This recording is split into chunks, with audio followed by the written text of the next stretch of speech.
Winners don't wait for the trophy. They walk as if they already have it in their pocket. If you wait for the perfect signal, you'll never start. If you wait for someone to tell you that you're ready, you'll never feel sufficient.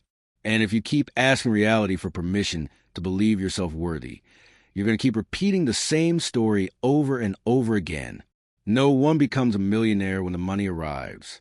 No one loves their body when they look perfect in the mirror. No one leads when they already have power. Victory comes first in the mind, in the way of walking, of speaking, of looking. And only afterwards does the universe react like an echo that always responds to those who already live as if they had everything. This audiobook doesn't ask you to deceive yourself. It asks you to activate yourself, to remember who you were before doubt settled in, to dare to live from the energy of, I already achieved it. Even though nobody sees it yet, even though you don't have proof yet, because when you embody it, reality bends. Today you didn't come to learn how to win. You came to remember how to walk when you've already won. Ready? So enter Chapter 1 and start moving like the version of you that already achieved it. Chapter 1. How to activate the state of victory before achieving it. Everything changes when your body starts to behave as if you had already won. You don't need to have the prize in your hands. You need to convince your mind that you already have it, because the brain doesn't distinguish between what's real and what's intensely believed. If you act like a winner, breathe like a winner, speak like a winner, your biology accepts it and begins to look for evidence in reality that confirms that sensation.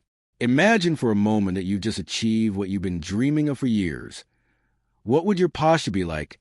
Would you look at the floor, or would you lift your head? Would your shoulders be dropped, or would they open with firmness? Would you breathe short and fast like someone who's afraid, or deep and stable like someone who knows they already achieved it? That bodily change isn't just symbolic. It's neurochemical, because when the body changes, emotions modify, and with them thoughts and decisions. There's a basic principle in neuroscience called somatic feedback, which means that your body can modify your mind and not the other way around. That's why people who smile despite fear activate serotonin, and those who hunch over while working tend to feel sadder without knowing why. So, if you get up every morning and place your body in a victory position, even though you don't have the results yet, your mind will start to behave as if you were already that winner. Try it now. Stand up. Separate your legs slightly. Open your arms or place them on your waist with firmness. Inhale deeply through your nose for 4 seconds and exhale through your mouth for 6. Keep your gaze forward. Now repeat mentally, I already achieved it.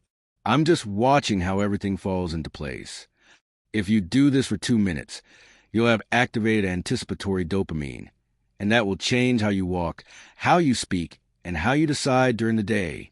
Muhammad Ali said that he felt like a champion long before winning a single fight, and that's why he trained, lived, and spoke like a champion.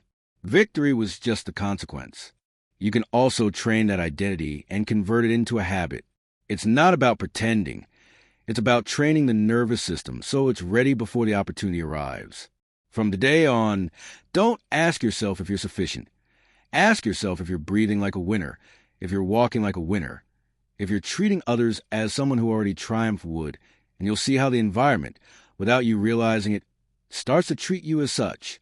In the next episode, you're going to discover a simple, symbolic gesture that you can repeat every day to remember your winning identity, even in the middle of difficult days.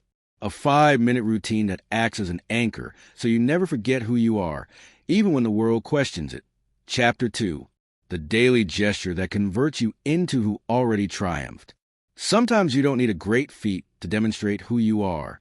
A small gesture repeated with intention is enough to remind your mind what you're made of and where you're going. Just like the ancient warriors who before going into combat placed a band on their head, or the monks who at dawn rang a sacred bell to announce their presence. You too can choose a symbolic gesture that functions as a key that tells your subconscious, from this moment on, I am who already won. That gesture can be as simple as putting on a specific bracelet before starting the day, looking in the mirror and lifting your chin while saying in silence, I already arrived. Closing your eyes, joining your hands, and breathing with intention for 30 seconds. It doesn't matter which one you choose. What matters is that you convert it into a ritual and that you repeat it even when you don't feel like it, because it's there, right there, when you need it most. Think of it as a password. Every time you type it, you access a part of you that the rest of the time remains asleep. You don't need motivation to access it. You need intention and constancy, a daily gesture that functions as a bridge between your now and you that already achieved it.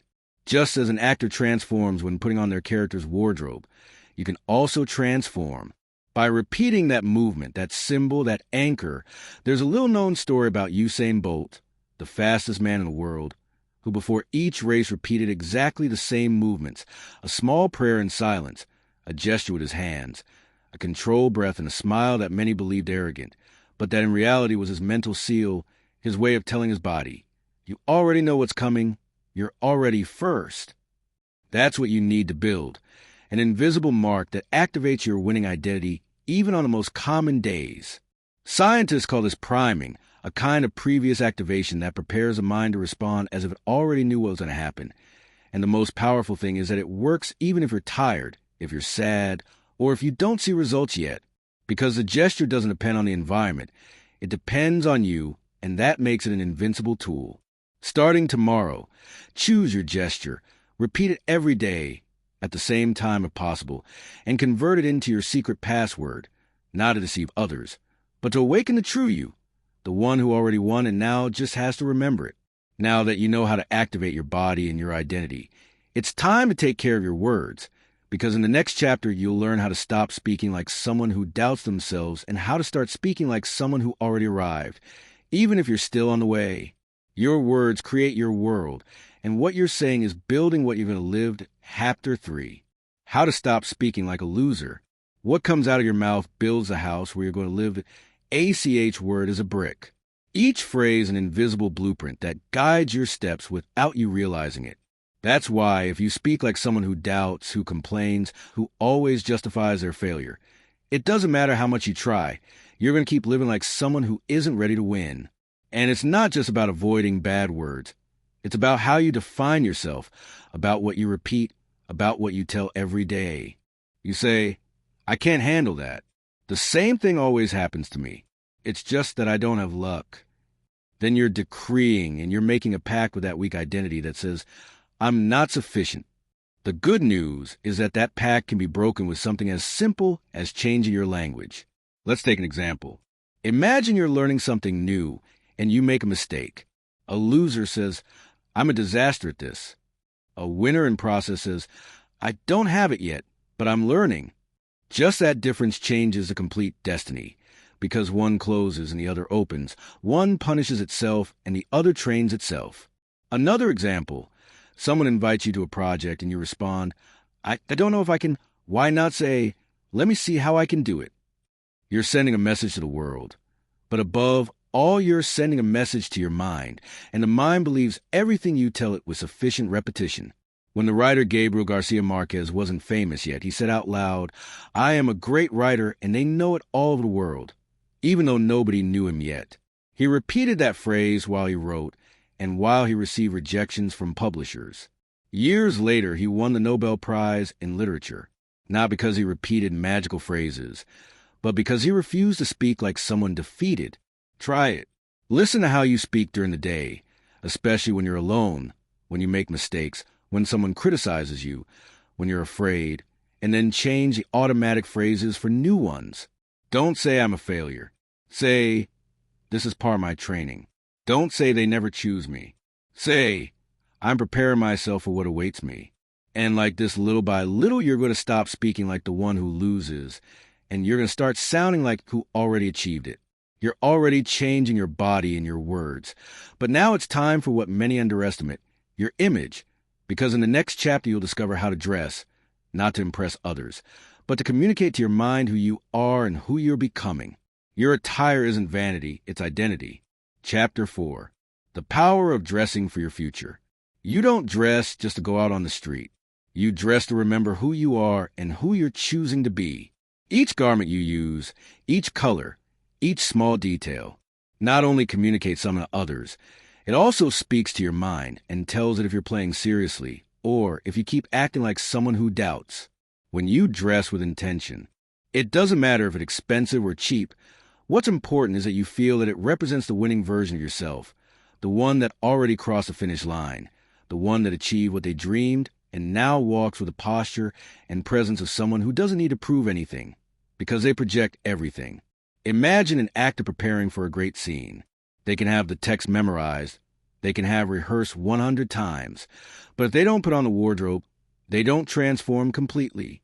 Their body doesn't feel the same. Their mind doesn't activate the same. That wardrobe, that external symbol, activates the internal identity. That's what happens with you. If you're at home and you dress like someone tired, your mind shuts off. If you go to an important meeting and you dress like it's nothing, your unconscious receives the message that it's not that important. But if you dress like your winning version would, even if you're alone, then you're training yourself to live on that frequency from now on. A story that always surprises is Michelle Obama's when she was a law student and didn't yet have the recognition she would have later. She dressed like an outstanding professional, not to pretend, but because she was mentally preparing herself to inhabit that world. And when she arrived at the White House, her way of dressing continued to communicate that sober, authentic, but firm power. Try it. Choose a garment that for you represents your triumphant version. It can be a jacket, some shoes, a watch, something that when you put on you feel you're entering character, and use it when you need to remember who you are, even on difficult days, even in silence, even when nobody looks at you, because the most powerful thing about your attire isn't what others see. It's what you remember when you look at yourself in the mirror. Now that you dominate your body, your words, and your image, it's time to go deeper. In the next chapter, you'll discover how to transform the spaces where you live and work, because your environment also molds your identity, and if you don't choose it, it will do it for you. I'll teach you how your environment can program you to keep winning every day. Chapter 5. Your environment speaks for you. Your house, your desk, your room, your wallpapers, every corner where you spend time is a mirror of your mind, and at the same time a silent factory of thoughts. If the place where you live is full of broken, disorder, forgotten things, your mind interprets it as a signal of chaos, of abandonment, of lack of direction, and starts to behave the same. Now imagine the opposite. A clean, intentional environment where each object has a purpose, where there are no traces of the person you were, but clear signals of the person you decided to be. That's not decoration, that's programming. That's rewriting your story from outside to inside. There's a little-known story about Steve Jobs. He slept for years in a practically empty space with just a lamp, a rug, and a small cushion. Why? Because he said he didn't want to fill his life with meaningless things until he was absolutely sure of what he wanted there. Each object had to be congruent with his vision, and that taught him to live with intention, with focus, with clarity. Do this today. Walk through your house as if you were a visitor, a stranger who doesn't know anything about you, and ask yourself, what does this place say about me? Does this represent someone who already won? Does this inspire discipline, abundance, clarity? If the answer is no, change something, even if it's a detail. Put a phrase on your wall. Clean that desk. Change the image on your phone for one that reminds you of your goal. Throw away what no longer represents you. When you do this, your environment stops being an anchor and becomes an impulse. Every day when you see it, you'll feel that you're part of a coherent, powerful, intentional story. A story written by someone who already decided who they are and now is just living as proof. But even when everything seems in order, when the environment accompanies, the moment comes to decide.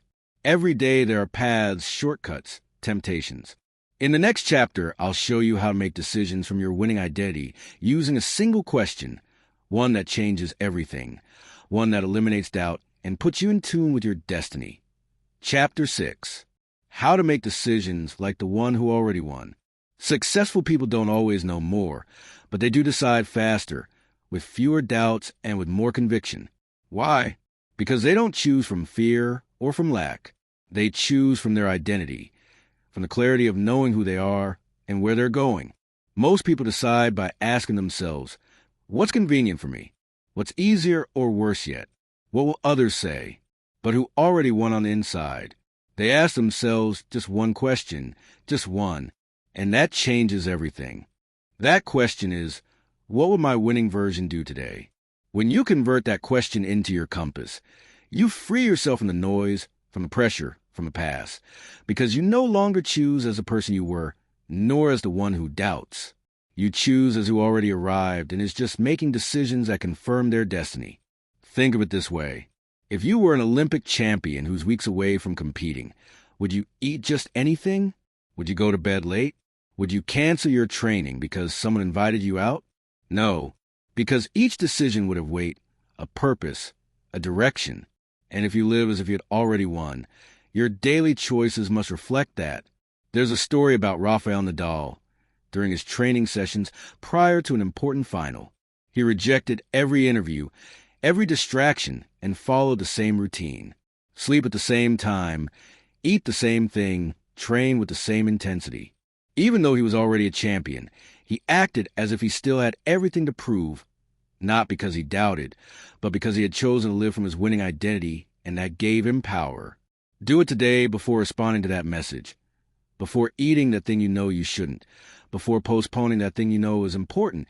Ask yourself the question, what would my winning version do today?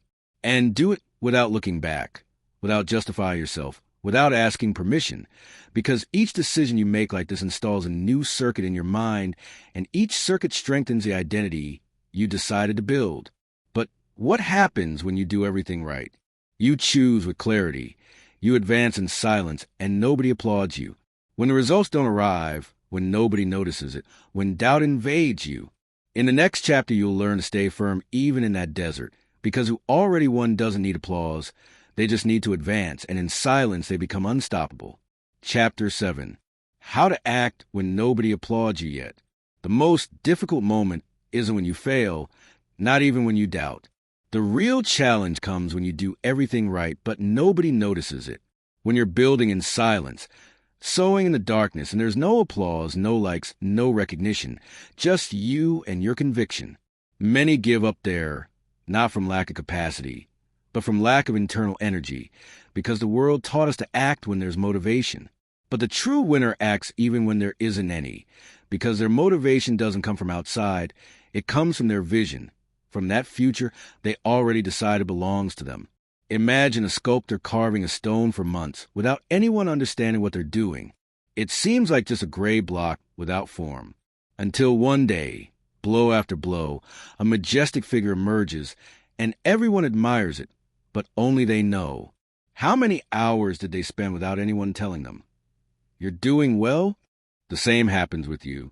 There's a little-known story about J.K. Rowling, the author of Harry Potter.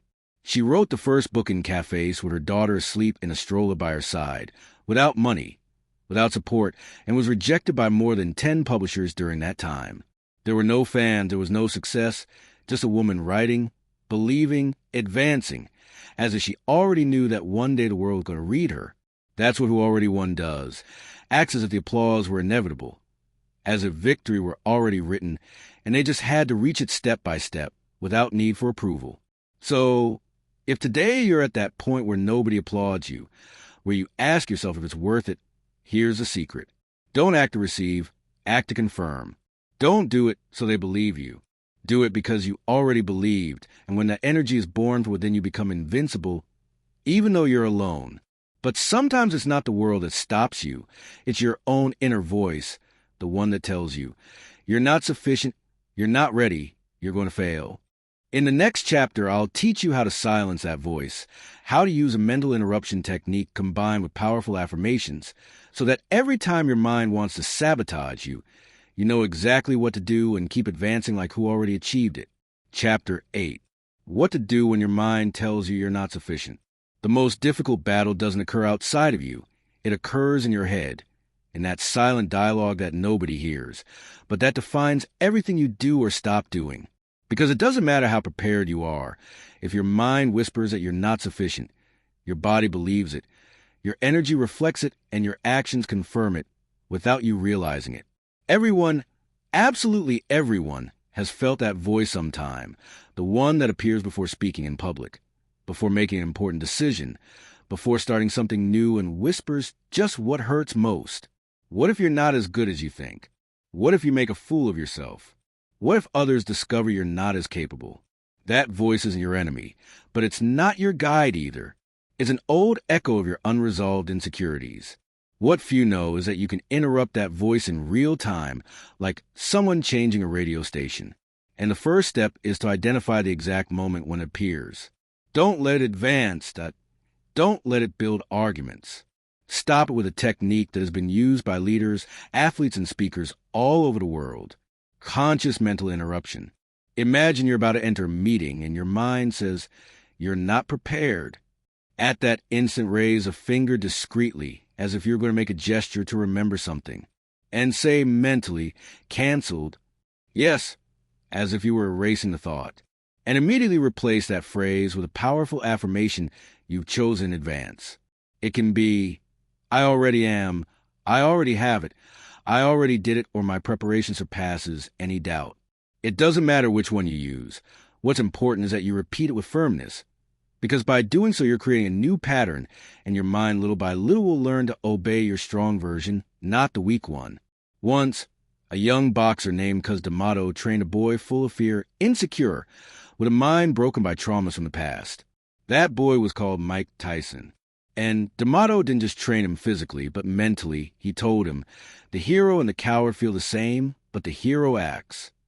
And he taught him to reprogram his mind every day, until Tyson not only stopped listening to the voice that made him doubt, but became the voice that others heard, because he had learned to dominate himself on the inside. That's what I want you to understand today. Your mind will keep talking to you, but you can teach a new language, one that speaks of certainty, of power, of vision. And every time you interrupt a weak thought and replace it with a firm affirmation, you're molding your winning identity, that you're rewriting the invisible script of your life. In the final chapter, we're going to close with a complete exercise where you'll integrate everything you learned. You're going to breathe like who already won. You're going to visualize with the body and not just with the mind. And you're going to install in your interior that identity that no longer waits for results because it acts, vibrates, and lives as living proof that everything they dreamed is already theirs. Chapter 9. A final exercise to install your winning identity. Close your eyes, but this time not to evade reality, but to create it. Because what you're about to do isn't a simple exercise. It's a deep reconfiguration of your identity, an intentional sowing of what you want to be in the most fertile terrain you have, your mind. Place your feet firm on the ground. Feel the strength of your body. Straighten your back. Lift your chin slightly and now breathe deeply. Once more, but with intention, with rhythm, with power. Inhale for 4 seconds. Hold for 4. Exhale for 6 and repeat. Because by breathing like this, you're teaching your body that everything is fine, that you already arrived, that there's no danger, and that this moment is a victory. Now imagine that you enter a room where your results already are, not the future ones, but the achieved ones, as if everything you dreamed had already manifested. How do you move? How do you greet? How do you speak? What are you wearing? Who accompanies you? Observe carefully. Feel the texture of that future. Touch it with your imagination as if it were real, because for your brain it is. In that state, repeat mentally, "I already am it. I already have it. I already did it." And feel the echo of those words in your chest, in your back, in your hands, because they're not just phrases, they're instructions that your body starts to obey. Next, I want you to think about the you that has lived this audiobook, that you that now knows how to breathe, how to speak, how to make decisions, how to dress, how to lead their mind, and how to persist even in silence. That you is closer than you think. Now draw in front of you, look in the eyes, and take a step forward as if you could go through it and become it. Do it now. Take that symbolic step and feel how you align, how you fit, how the energy changes, because you just accepted, installed, and embodied your winning identity. This exercise isn't to do it just once. It's a training that you can repeat every day, every morning, before a decision, before a challenge, or simply when you feel you're moving away from your best version. Everything you heard in this audiobook was a preparation, but the most powerful thing is occurring now, because you no longer think the same, you no longer decide the same, you no longer walk the same, and that will inevitably change your results. If this audiobook touched something deep in you, don't let it die as a simple listen. Convert it into habit, into practice, into new language, because every word here was sown so you flourish in action, not as someone who waits to win, but as someone who already did it and who now inspires others to do the same. And if you want to continue transforming yourself, I invite you to listen to 1 hour a day for the new you, where you'll learn to use time as the most powerful tool to redesign your life. 1 hour at a time, one step, one breath, one victory, every day.